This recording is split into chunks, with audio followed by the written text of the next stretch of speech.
2020 started off great.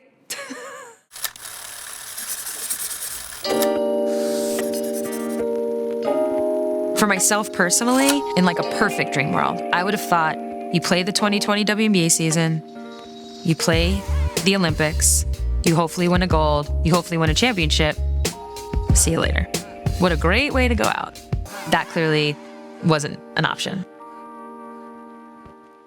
2020 was a year of a lot of change, and for all of us to look at things differently, look in the mirror.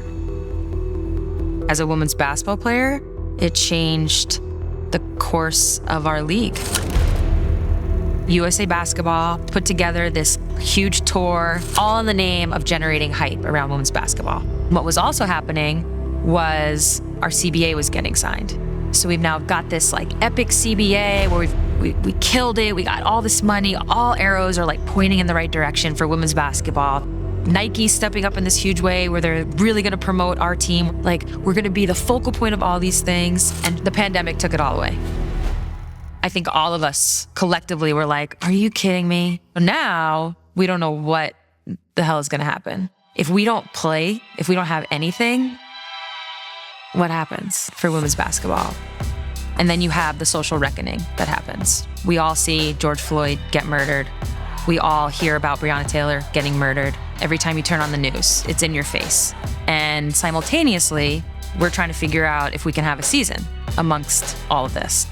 From there, it then became, all right, well, if we're gonna have a season, it needs to stand for social justice. We're not playing just to play basketball. That was like the one non-negotiable in every conversation we had. The season was gonna be in honor of Breonna Taylor, in honor of Say Her Name.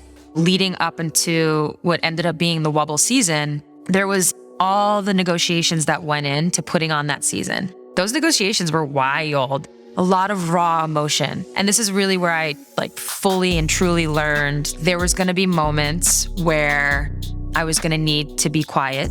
There were certain conversations that I just had no place in putting my voice. So it was just about trying to figure out how to show up and when the right time was to do it. And the one thing I always say is like, it's never perfect. You make mistakes, you know? That doesn't mean you don't keep showing up. I mean, this goes back to transferring to Christ the King. Sports, I think, just naturally gives you so much exposure to so many different people, whether it's race, religion, you name it, sexual orientation, right? It's like a melting pot in those locker rooms.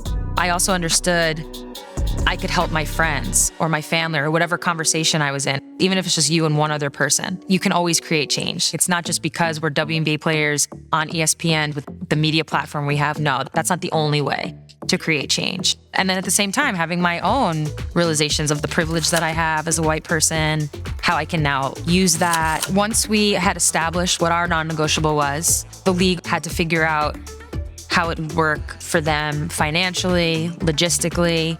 And so once all of that got finished, the best part from a player's standpoint was we got the season to stand for social justice.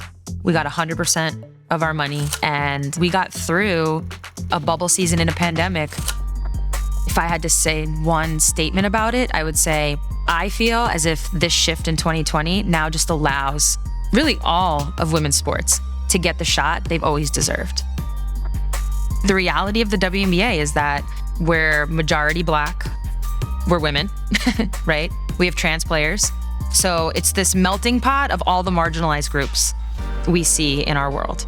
And for a very long time, I personally feel those were the reasons that we never had a fair chance at the corporate sponsorship money, at the media coverage. It was just, we were always able to be held at an arm's length. Maybe every now and then some scraps were thrown our way so people could check a box, but it was never like a real investment. And like I said, I think the world changed. And with that change came more visibility for our league. And the best part about it is the proof's in the pudding. Like, the reality is people like us. And I always say the story of the WNBA is it's that we've never been truly invested in and we're still here.